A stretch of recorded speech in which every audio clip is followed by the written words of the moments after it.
Oi, oi, oi. Deu certo. Boa noite, meus irmãos. Graça e paz de Cristo Jesus. Amém? Que alegria estar aqui com os irmãos. Primeira vez pregando aqui nessa igreja, mas, como o pastor disse, eu tive outras oportunidades de estar aqui. Inclusive, tem uma coisa que eu acho tão peculiar aqui, tão própria dessa igreja, que eu gosto desse clima de adoração, de louvor, né? O pastor nem me conhecia, mas eu já vim aqui em outros janeiros aí, alguns eventos de louvor. Eu gosto muito disso. E, e vejo aqui que há meio que uma herança de pai para filho, mãe para filha, né? Família do pastor aqui toda cantando e adorando ao Senhor. Esses valores são transmitidos também.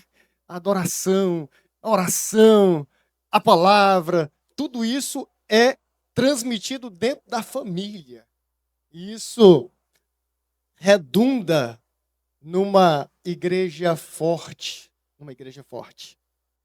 Meus irmãos, eu quero agradecer primeiramente o convite do pastor Ramon, agradecer pela consideração, me sinto honrado em estar nesse momento, que é um momento peculiar aqui na vida da igreja, esse culto assim tão especial para a vida das famílias, encerrando esse ciclo que para nós batistas é um tempo importante para pensarmos sobre família, para entendermos o conselho de Deus e a orientação de Deus para nossas famílias, tendo como parâmetro, tendo como base, tendo como prumo a palavra de Deus, o conselho do alto, que é aquilo que realmente vai ficar, é aquilo que realmente vai fundamentar, é aquilo que realmente vai edificar. E como nós precisamos do conselho e da orientação de Deus para as nossas famílias.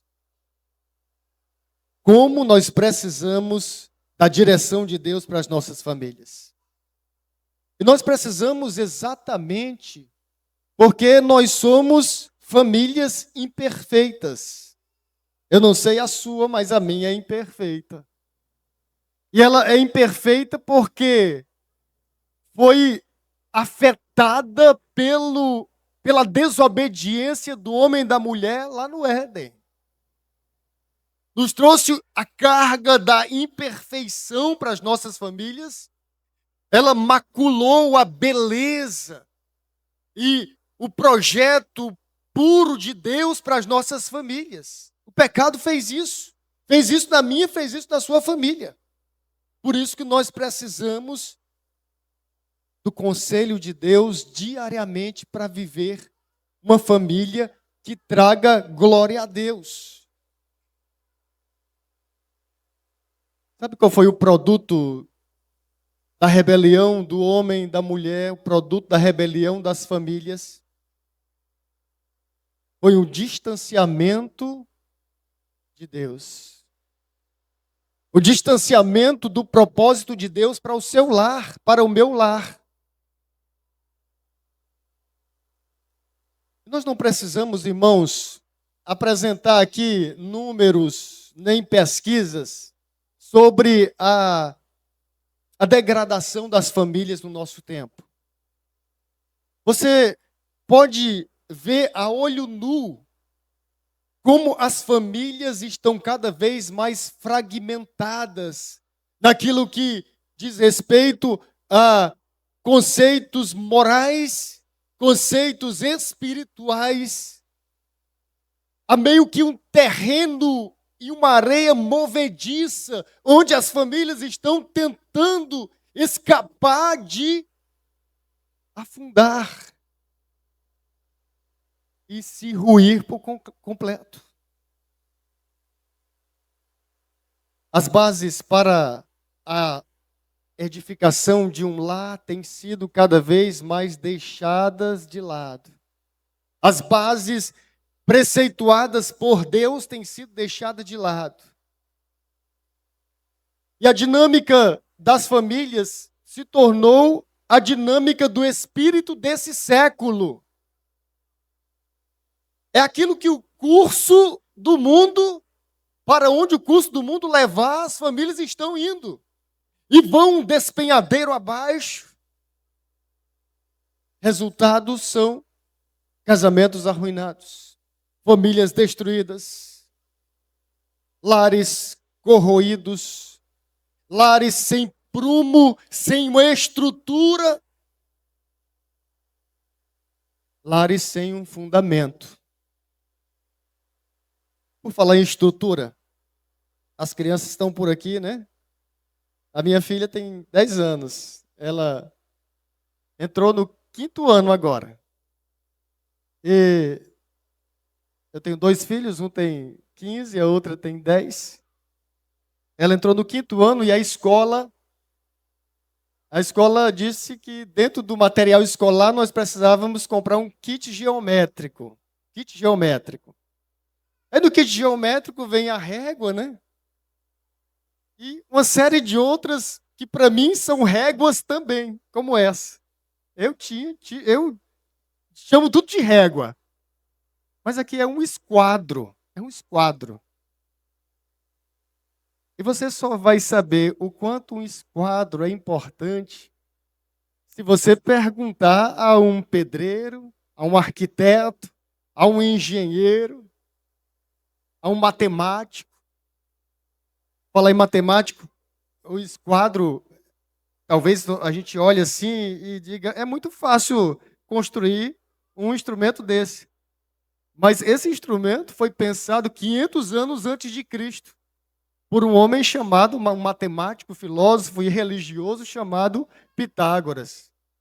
E Pitágoras, pensando e pensando e pensando, chegou à fórmula do esquadro, e ele entendeu que o lado maior se chamava hipotenusa e os lados menores se chamavam catetos. Aí ele fez a fórmula dizendo que o quadrado do cateto, aliás, o quadrado da hipotenusa é igual à soma do quadrado dos catetos. E aí ele chegou a isso, ao esquadro. E a gente olha assim e diz, mas é simples. Não, não é tão simples assim. Para você ver o quanto o esquadro é importante, olha para, quem está aí na ponta, olha para a parede aí, o piso dessa igreja. Se a igreja está no esquadro, esse piso vai começar com a pedra, sei lá, 20 centímetros. Ela tem que terminar lá com 20 centímetros. Não pode ficar fazendo e afunilando. Lá na nossa igreja não foi feito no esquadro. O que é que você faz? Bota o carpete. O carpete resolve tudo. Eu fazendo essa ilustração na nossa igreja, aí tem uma costureira, ela disse assim, pastor, o senhor esqueceu da costureira. Uma costureira sem um esquadro, ela não faz nada. O tecido vai sair enviesado, eu preciso e uso o esquadro constantemente. Por que é que o engenheiro, o pedreiro, o arquiteto usam o esquadro? Eu fui construir minha casa no interior, e aí eu ia construir do zero, do terreno, a partir do terreno. Cheguei lá, chamei o pedreiro, primeira coisa que ele disse, vamos tirar o esquadro do terreno. Porque um terreno sem esquadro gera uma casa torta. Um piso, fez toda a casa, quando vai botar o piso, opa, por que está dando essa pedra menor? Porque não foi feito o esquadro. Foi construído de qualquer forma. Assim é nosso lar. Assim são as nossas casas. Nós precisamos olhar para o esquadro de Deus, a medida de Deus, o conselho de Deus, a orientação de Deus para o fundamento do lar, até o resultado final. Deus precisa ser o dirigente. Deus precisa ser o arquiteto. Deus precisa ser o construtor do nosso lar, da nossa casa. Quando nós falamos em construção, em reforma, em restauração, não há como não lembrar do administrador chamado Neemias. E eu queria olhar para esse texto. Essa foi apenas uma introdução para a gente pensar sobre construção e reconstrução de lares, de famílias. Eu quero olhar para o texto de Neemias no capítulo 3. Eu gostaria que você acompanhasse o versículo 28 até o 32. E depois a gente vai continuar no 4, lendo até o 14. Neemias 3, 28 diz assim. E esse texto trata sobre a reconstrução dos muros de Jerusalém. E o texto diz: para cima das portas dos cavalos repararam os sacerdotes, cada um defronte de sua casa. Depois deles, reparou Zadok, filho de Imer, defronte de sua casa. E depois dele, Semaías, filho de Secanias, guarda da porta oriental. Depois dele, reparou Ananias, filho de Selemias, e Anum, o sexto filho de Zalaf, outra porção. Depois deles, reparou Mesulão, filho de Berequias, defronte da sua morada.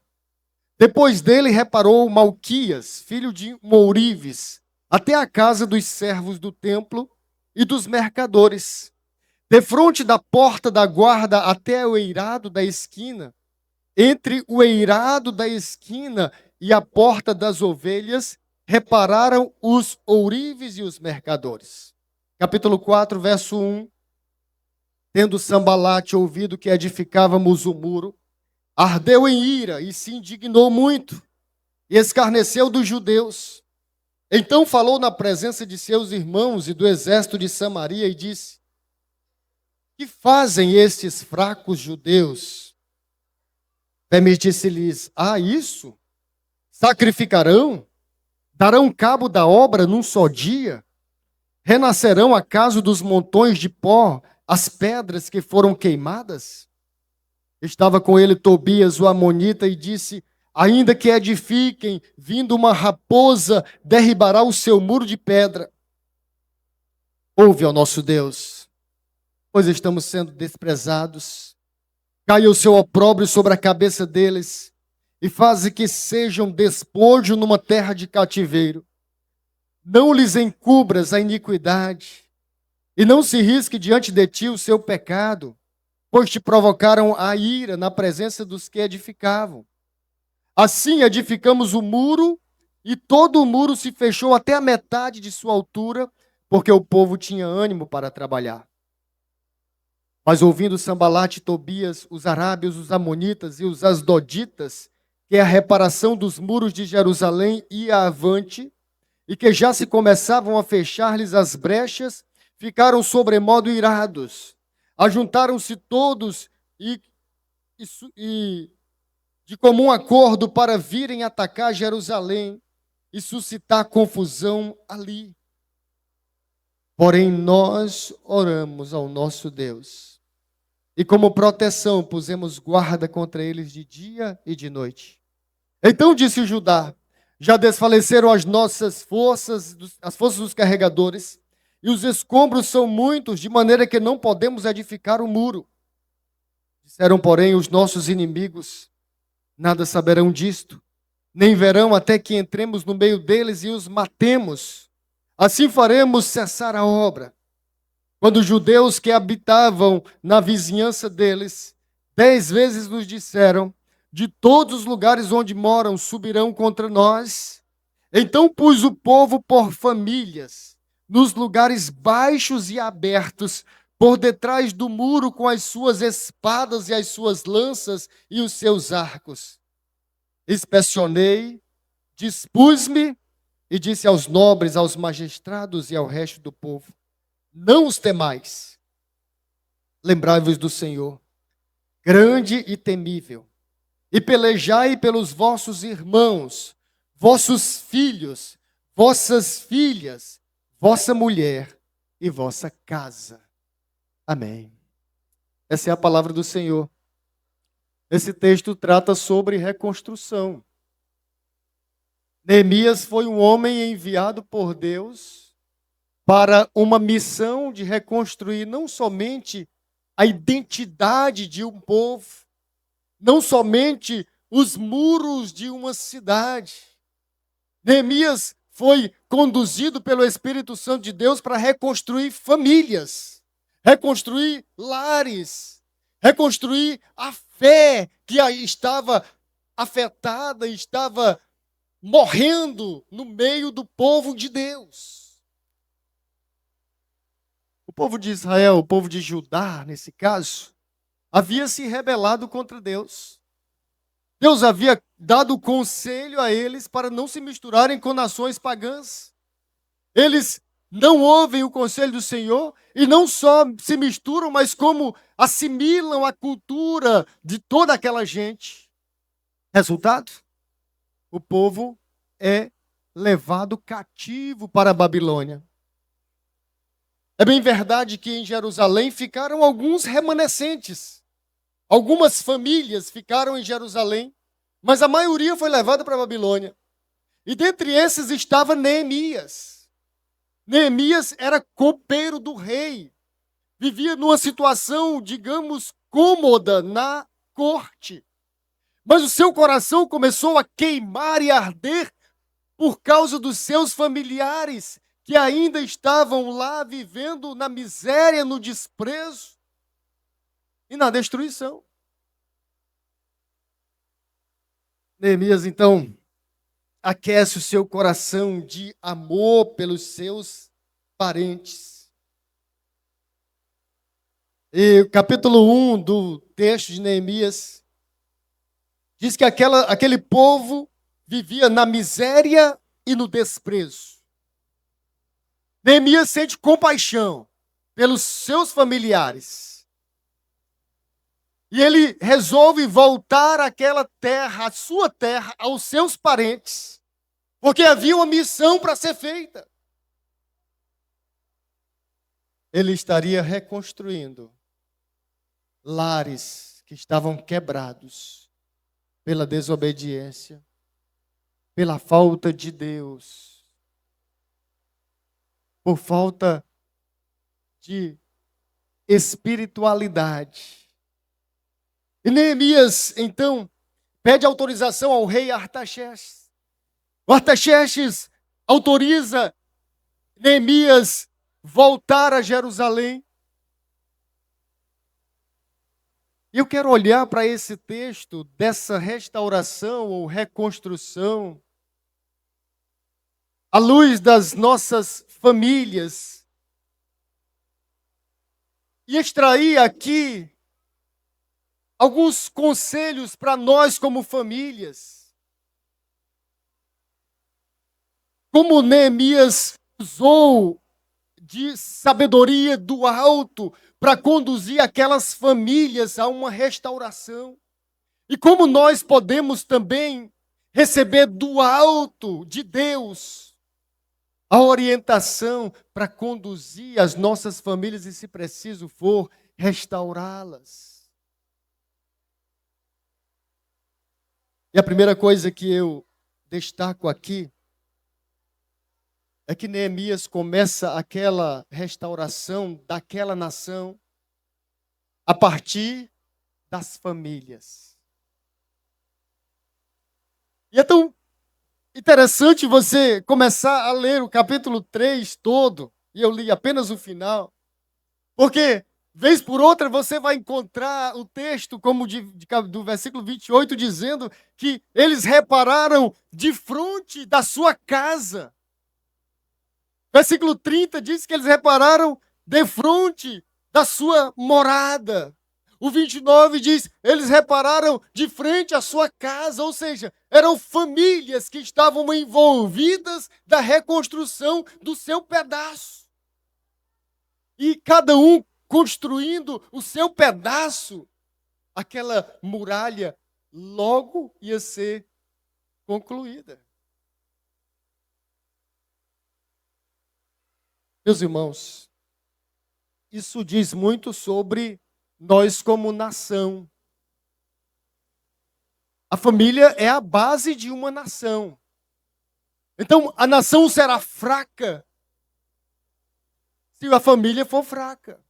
A nação será próspera se as famílias forem prósperas. Porque a família é o núcleo da nação. É como se fosse a célula que origina todas as coisas. É a família. E aí, quando uma nação ou uma família se fragmenta, quando as famílias perdem os valores, consequentemente, a nação vai vivendo em derrocada. A quem Deus deu o conselho de perpetuar o ensino da palavra nas gerações? Foi para a família, foi para os pais, foi para os avós. Deuteronômio 6 nos diz isso. Versículo 1 e 2. Deus disse assim: estes, pois, são os mandamentos, os estatutos, os juízos que eu mandei. Eu, Senhor teu Deus, se te ensinassem para que os cumprisse na terra que passas a possuir, para que você tema ao Senhor teu Deus, para guardar todos os estatutos, os mandamentos que eu te ordeno. Quem? Tu, teu filho e o filho do teu filho. Quantos dias? Todos os dias da tua vida. E que teus dias sejam prolongados, para que bem te suceda e muito te multipliques na terra que emana leite e mel. Olha só, o conselho foi para a família, o conselho foi para o pai, para os avós, para multiplicar esse ensino, multiplicar o temor. É na família onde nós vemos nascer o fundamento da fé. É na família onde nós fincamos as raízes do temor a Deus nas crianças desde muito cedo. É na família que nós imprimimos nos corações dos filhos, dos netos, a confiança de que Deus é provedor, sustentador de todas as coisas. Uma vez nossa família, de férias, nós fomos para Fortaleza. E ali em Fortaleza eu ficava numa das cidades da região metropolitana chamada Eusébio. E aí, uma noite nós resolvemos cruzar a Avenida Washington Soares, uma avenida grande lá, e fomos em direção ao shopping Rio Mar. E eu não sei por que cargas d'água, os celulares no retorno todos descarregaram, o meu, da minha esposa. Estávamos eu, ela, o meu filho tinha 4 anos de idade, e minha mãe, e nós não sabíamos mais como voltar lá do centro de Fortaleza para Eusébio. Eu só sabia que eu precisava chegar na Avenida Washington Soares e minha vida estava resolvida. Eu pensei, eu sou muito bom de placas. Nunca dependi de GPS na minha vida, por que é que vai ser agora? Então eu vou olhar nas placas e vou chegar lá. Meus irmãos, eu imaginava, não era uma Teresina, aliás, eu nem morava em Teresina, não era Picos é desse tamanho. E aí comecei olhando, daqui a pouco eu me vi perdido. Aí eu disse, eu vou parar nesse rapaz aqui, que ele parecia ser um guarda lá. E o guarda disse assim, olha, o senhor vai para onde? Eu digo, eu vou para Eusébio, mas se eu chegar na Washington Soares, eu sei onde é que eu vou me localizar. Ele disse, o Washington Soares está longe. Mas o senhor vai fazer isso, dobra ali, encontra tal lugar, depois vira à esquerda. Aí ele olhou para mim com tanta incredulidade, disse assim, vai dar certo. Eu disse, vai, se Deus quiser, vai. Na cara dele eu vi que não ia dar certo. E prosseguimos. E o caminho foi se tornando cada vez mais torto. E nós começamos a descer umas ruelazinhas e eu pensei em 1000 histórias que eu ouvi sobre Fortaleza. E o coração começou a pulsar mais forte.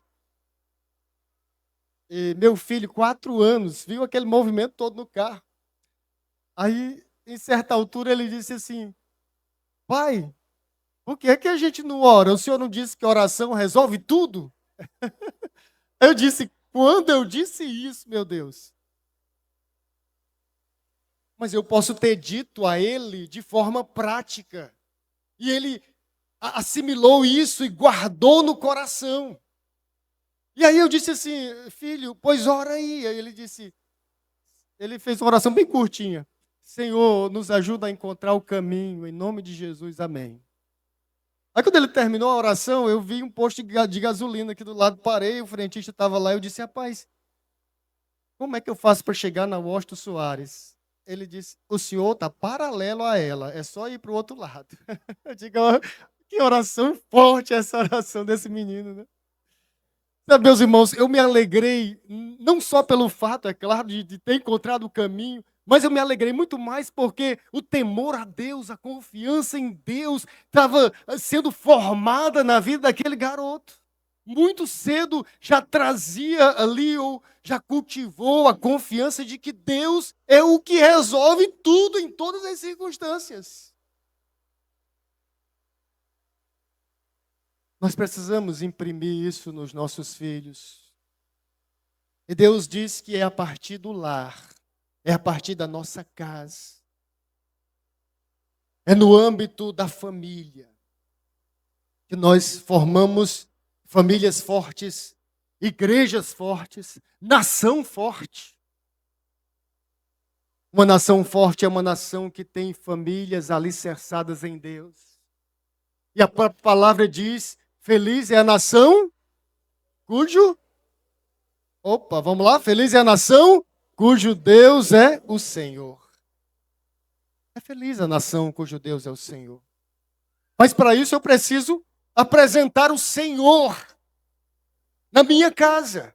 Eu preciso apresentar o meu Deus. Neemias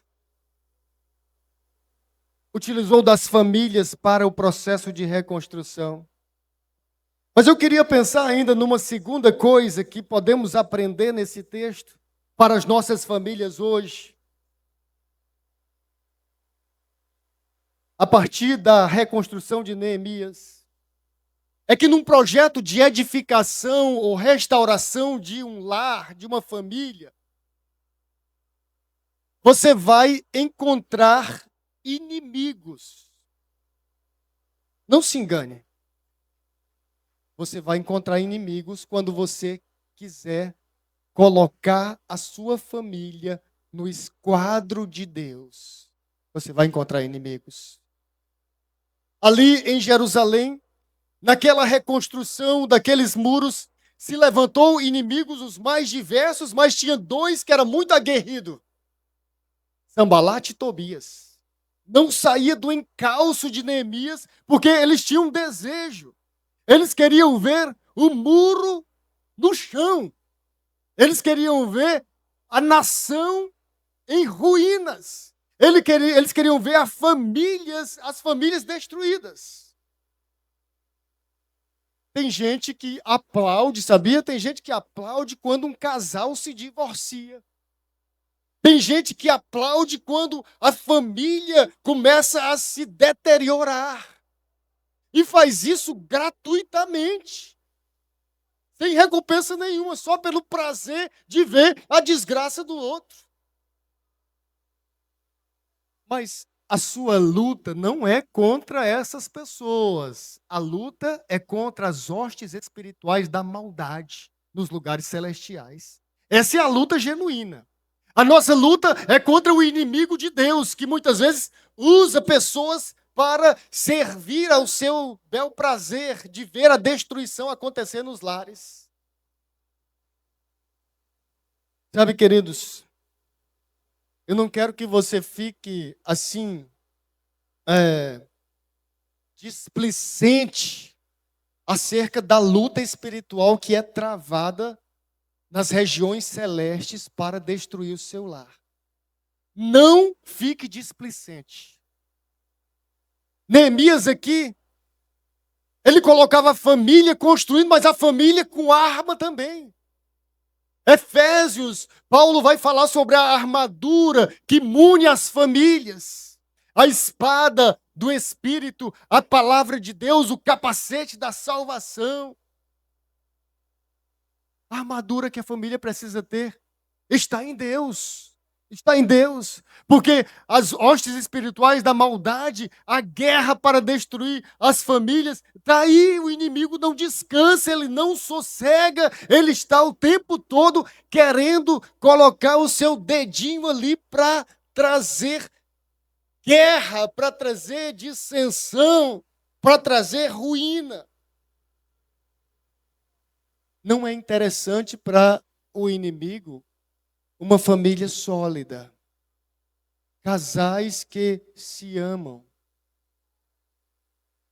E sabe, meus irmãos, nós temos vivido uma sociedade hoje em que somos tão afetados com os devaneios sexuais dos homens, das mulheres, e isso tem afetado os relacionamentos conjugais de tal maneira que os casais já não querem ser fiéis um ao outro, porque o mundo é da diversidade, então eu posso experimentar de todo lado, não tenho mais que honrar aquilo que eu disse que seria fiel até que a morte nos separe. Que é isso? É coisa do passado. Não. Para o crente, não.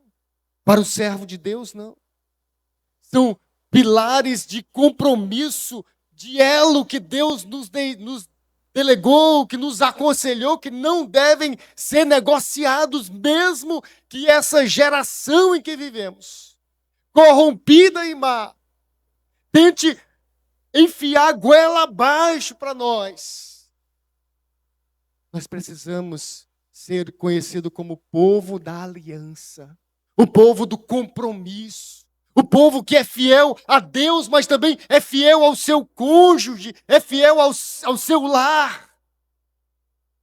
Isso o inimigo quer e está tentando destruir a todo instante. Em todo tempo, meus irmãos, Deus nos convoca, nos convida a ser vigilantes e manter a família no altar do Senhor. E para isso nós precisamos estar alinhados ao conselho do Senhor, à palavra do Senhor. A Bíblia precisa ter altar na nossa casa, no nosso coração. Alguém já disse que uma Bíblia empoeirada pode significar uma vida suja. Olha só. É a Bíblia que está guardada lá no armário, escondida, ou aberta no Salmo 51, na sua escrivaninha. Ela não tem utilidade nenhuma se não estiver no coração, na tua vida. E o salmista diz: escondi, guardei a tua palavra no meu coração para eu não pecar contra ti. Charles Spurgeon disse que uma Bíblia em pedaços geralmente pertence a alguém que não está em pedaços. Que coisa, né? Eu gosto dessa minha Bíblia, é toda maltratada. Eu trouxe, eu peço até desculpa, né? O pastor tem que andar com a Bíblia assim mais decente, mas é porque essa eu gosto da versão. Mas ela me diz que eu tenho usado e eu louvo a Deus por isso. Nós precisamos usar a palavra de Deus. Use e use mais, e leia, e guarde no coração. Ela é o sustentáculo do teu lar. Homens, existe uma cultura de que, assim no nosso meio, o ciclo de oração das mulheres, o grupo de oração das mulheres, e os homens, Senhor. Meu filho, você é o sacerdote da sua casa. Você é aquele que vai dar o direcionamento espiritual do seu lar. Então, seja forte na palavra, no ensino, na oração. Ser exemplo para a sua casa. Essa é a missão que Deus te deu. O projeto do inimigo é entortar.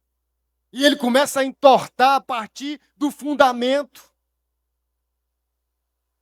Mas Deus é aquele que endireita as veredas. Amém, irmãos? Deus é aquele que traz para o prumo de novo e coloca as coisas dentro do esquadro. Esse Deus é maravilhoso. E nesse processo, quando nós encontramos os obstáculos, os desafios, os opositores, Neemias nos ensina algo, pastor Ramon citou nessa noite, que é de um valor tremendo para a sua solidez na família. Neemias, quando ele percebe o inimigo atuando, diz o texto no capítulo 4 que ele ora a Deus. Quando ele percebe as mãos fraquejando, ele ora a Deus. Neemias orou lá no começo, porque Deus o havia incomodado o seu coração. O que ele fez? Senhor, meu povo está lá, minha família está lá, eu preciso, mas ele consultou a Deus. Quando ele foi pedir a autorização do rei, o que é que ele faz? A oração do Batista. Ele ora silenciosamente ali, e o rei já autoriza ele. Quando Neemias chega em Jerusalém, que ele contempla ali aquela destruição, toda aquela desgraça, a desgraça e a falta da graça de Deus, o que é que Neemias faz? Ele ora ao Senhor. E agora, quando Neemias encontra os opositores, aqueles que querem barrar a reconstrução das famílias e daqueles muros, ele novamente ora ao Senhor. E você vai acompanhar todo o texto de Neemias, um homem que coloca no altar do Senhor as suas crises, as suas dores, mas também a sua alegria. E o livro encerra no capítulo 13, verso 30, com oração.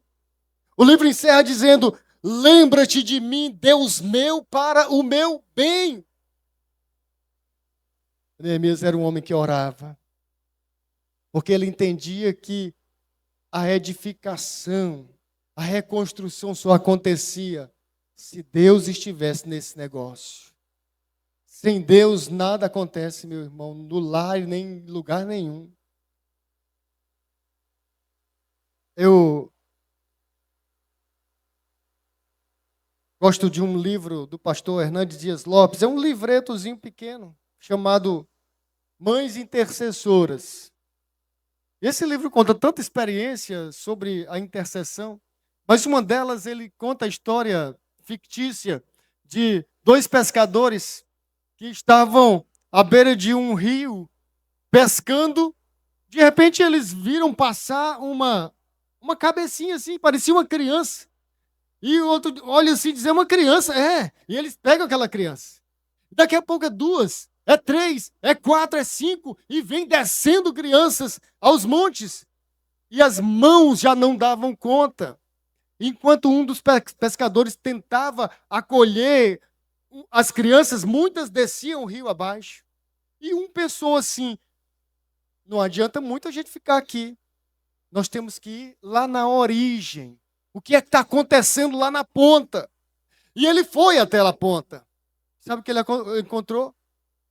As famílias estavam lançando seus filhos à ruína, porque não estavam edificando no lar do conselho de Deus. E os filhos estavam descendo o rio abaixo. E o escritor diz da importância de começar na ponta, através da oração por esses nossos filhos, por essas gerações que virão, para que Deus as sustente, as guie, as guarde, as oriente, dê o direcionamento, a visão, dê o fortalecimento e a instrução do alto. Eu tive um pai que me ensinou muito sobre oração. Ele, para mim, foi um exemplo de um homem que orava em todo o tempo, em qualquer circunstância e por qualquer coisa. As pequenas coisas e as grandes coisas. Às vezes a gente comprava uma bicicleta, ele dizia: vamos aqui orar, consagrar essa bicicleta aqui para o Senhor, para que ela lhe conduza só a lugar do bem. e orávamos ali. E nós somos, ou éramos 6 filhos, somos 5 agora, mas quando éramos 6 ainda, alguém perguntou ao meu pai assim, Pastor Heleno, qual é o segredo para uma família constituída que teme ao Senhor? E ele muito assertivamente disse assim, o segredo é joelho no chão e oração. Não tem outro mistério, meu irmão, minha irmã. É joelho no chão, é clamor, é oração. Paulo, escrevendo aos Efésios, ele conclui a armadura de Deus, dizendo que devemos tomar essa armadura de Deus e orar em todo o tempo, suplicando ao Senhor em espírito. Pai, mãe, avô, avó, talvez seja tempo de restaurar o altar de oração na sua casa, que tem sido deixado de lado. O Senhor te chama a restaurar esse altar da oração. Não colocar como a última e as sobras para o Senhor, mas como algo que é prioritário na tua vida e no teu lar. O altar da oração é preciso ser refeito.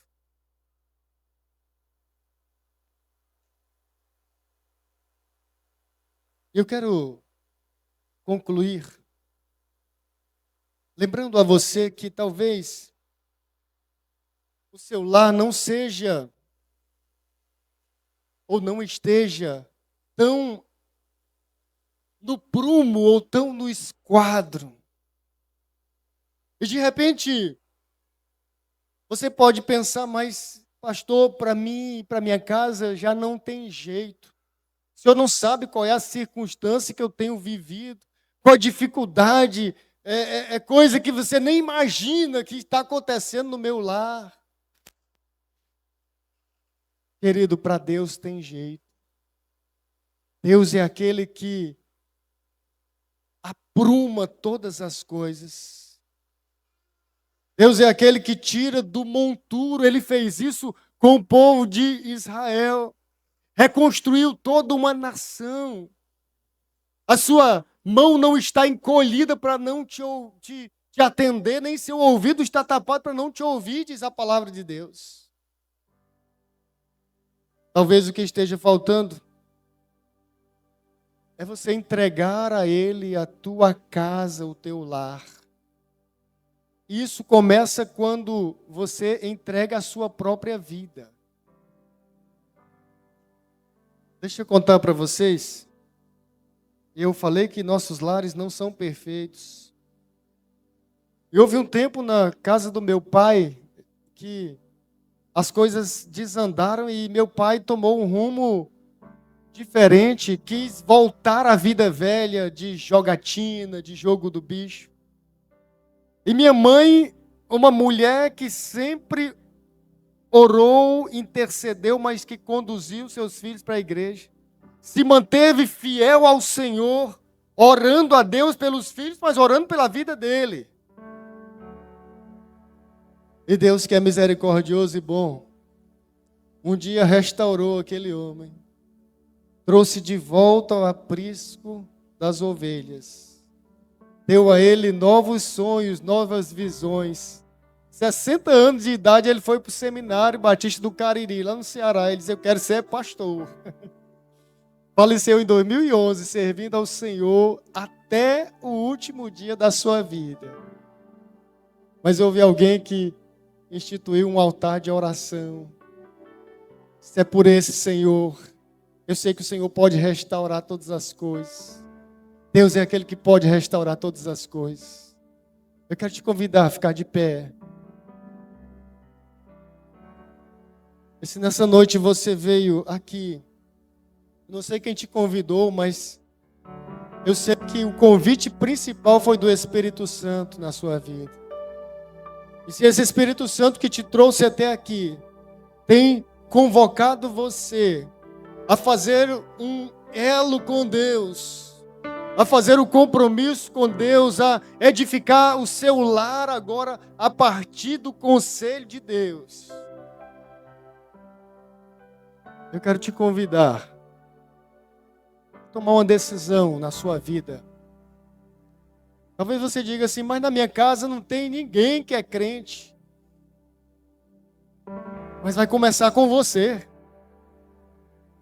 Aí a bênção de Deus e a promessa de Deus é que a sua bênção vai se estender até 1000 gerações daqueles que o amam. Então começa comigo, Senhor. Diga para o Senhor, começa comigo, Deus. Começa comigo. Eu quero orar por você nesse momento. Se Deus tem falado ao teu coração, você pode deixar o seu lugar e vir aqui à frente. Uma forma de entrega, compromisso com Deus. De repente é você e toda a sua casa. Aí você vai glorificar a Deus dizendo, eu e a minha casa servimos ao Senhor. Feche seus olhos, curve sua fronte. Pai, em nome de Jesus, nós somos gratos, Deus, porque Tu és o Deus que refaz todas as coisas. Tu és o Deus que restaura, Pai. Tu és o Deus que conhece o nosso interior, conhece o seio da família, conhece, Deus, o coração do lar. Vai estar aqui diante de Ti famílias que muitas vezes estão passando por as mais crises diversas, seja no relacionamento conjugal, no relacionamento paterno ou materno. Pai, mas só Tu que é o Pai das luzes, em quem não há sombra, não há variação. É esse Pai que nós clamamos, para que o Senhor refaça esses lares, refaça os casamentos, Deus. Restaura segundo a Tua boa mão e a Tua misericórdia, Senhor, que nos alcança todo dia. Trata, Pai, relacionamentos, trata corações, quebra se preciso for, para que nasça um novo coração, uma nova vida, um novo lar, que traga glória ao Teu nome. Nós queremos consagrar cada vida. Faça de nós, Senhor, servos que dediquem a Ti nosso ser. E que o altar da adoração, da oração, da comunhão, seja constante em cada lar, Pai. Em nome de Jesus. Amém. Aleluia. Deus abençoe.